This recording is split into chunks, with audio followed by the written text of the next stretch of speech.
You do not show adults in the Peanuts universe! Ever! God fucking damn it! They broke one of the cardinal rules of the whole series! In the comics and all the other specials and shorts, you never saw an adult! You never even saw an adult pair of legs enter the frame! You never heard they spake! They would just make those strange trombone sounds, you know? And that wasn't just a gimmick, it was a key element to what makes Charlie Brown and Company work! It was a brilliant way of showing that child mindset, that id of the youthful human brain. A child's world is a child's world. Adults need not factor in. To have adults show up so early in this special, with speaking roles no less, it's no mystery why our natural instinct is to shut this off immediately. It's like there being an Inspector Gadget Christmas special where Dr. Claw just happens to show himself out in the open, challenging Gadget to a snowball fight.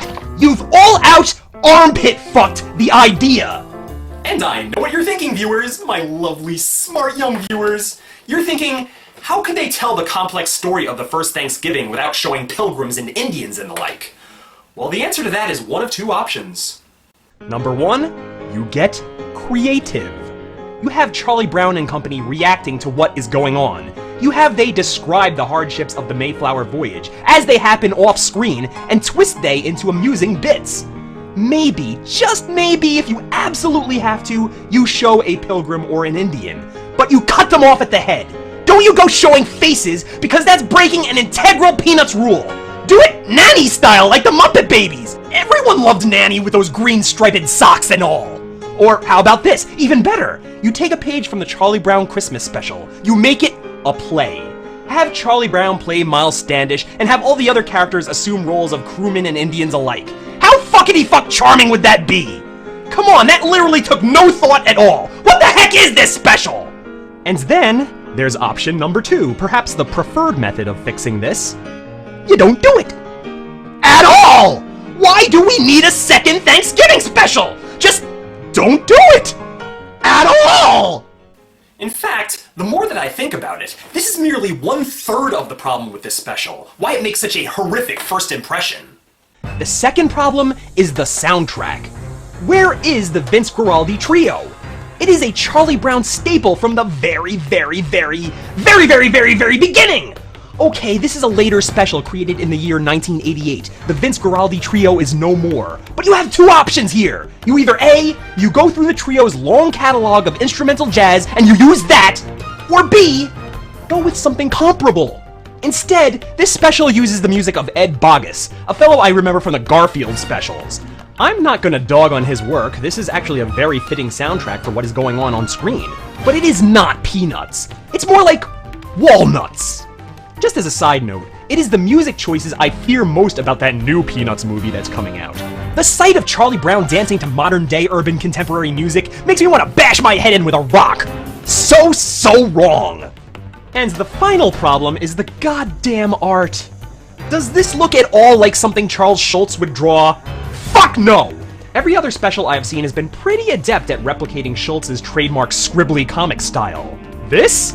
In any other instance, I would say this is a run-of-the-mill, unspectacular animated tale. But because we are expecting one thing and getting another thing completely different, this goes from run-of-the-mill unspectacular to a bastardization of an abortion! Do you, for 1 minute, believe that Charles Schulz drew this ship? Nope, neither do I. I would wager Charles Schulz didn't even know how to draw a ship. All these fucking adults running around, no offense to the real-life English settlers, are like lima beans floating around in the stew. There is no reference to what they should look like. Schulz never drew an adult. Brr! So they just look like squatty, generic, round-headed characters. What else could they do, right?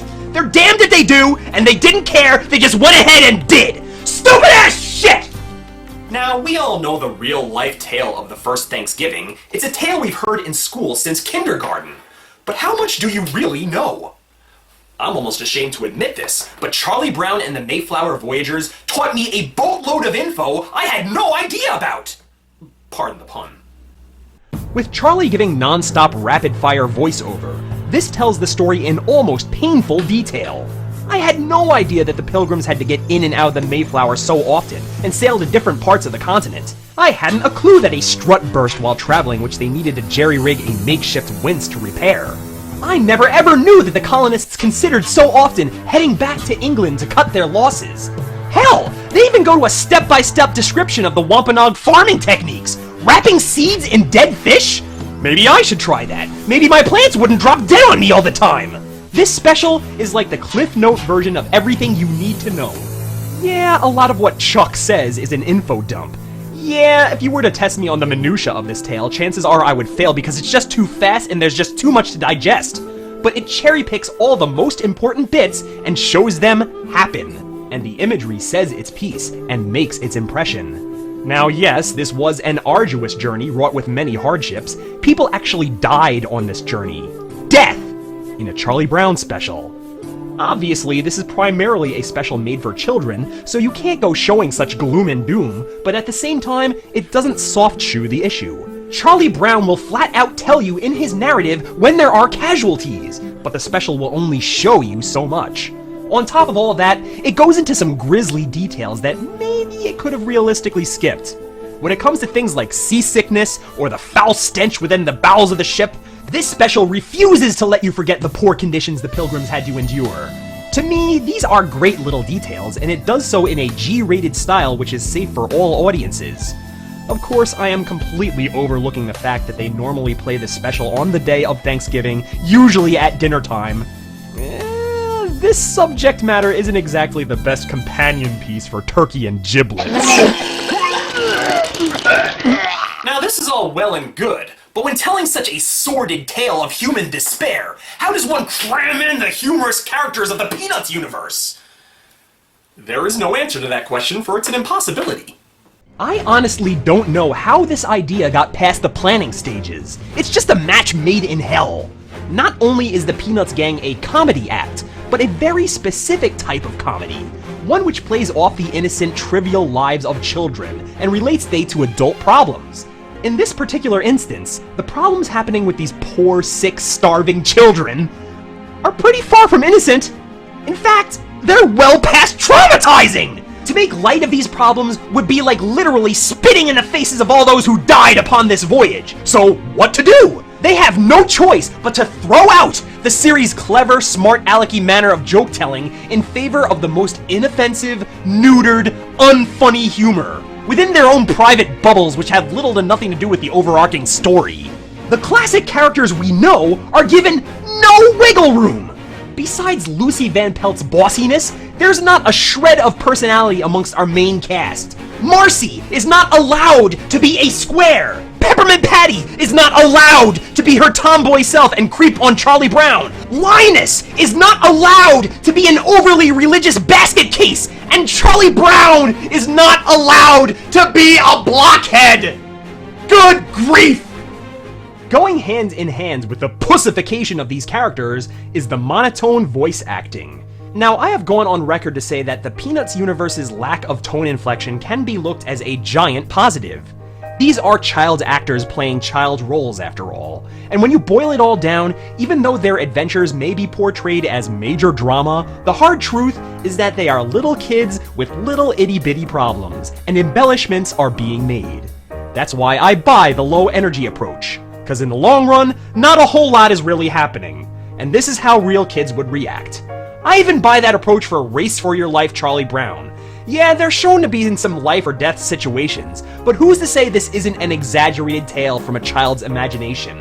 From a child's point of view, this is a huge waterfall they're about to go over, but suppose it is really just a 2-foot drop.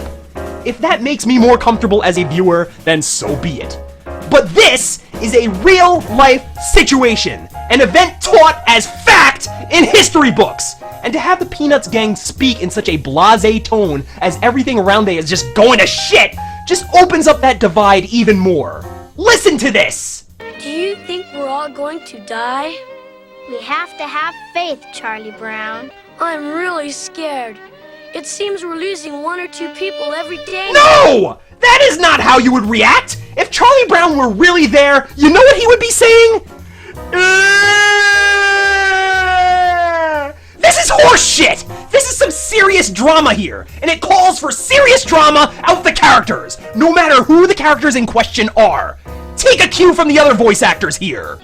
I was kidnapped from my land here by Englishmen many years ago. Oh, hello, Frank Welker. Alright, as far as animation goes, there's extremely little to talk about here, but since I always cover the animation quality in Cartoon Limbo, I suppose I have to give my thoughts. The art hits the sweet spot, I guess. You know, just fluent enough to be called fluent, but any less fluent it would look like puke on an animation cell. It's animated on par with a typical Saturday morning cartoon. Maybe a step down from your typical episode of Charlie Brown. To me, with art this simplistic, there's no reason besides maybe budgetary reasons why you can't animate this like freaking Disney! How long do you think it really took to draw these three holding onto the mast here? Come on, I bet it took like 5 minutes to draw and animate this whole sequence! Maybe, I don't know, you task one animator to spend a day with that scene? Maybe one scene can look really good? No? Well, okay then, fuck me, I guess. I don't get it. It's not even like they're beholden to the original art style of the comic strip. They're just doing their own thing! I neglected to mention before, even the Peanuts gang themselves have been stripped down, robbed of that scratchy, gestured look. If you're going to forego what we are used to, at least animate it well! To have it come across as average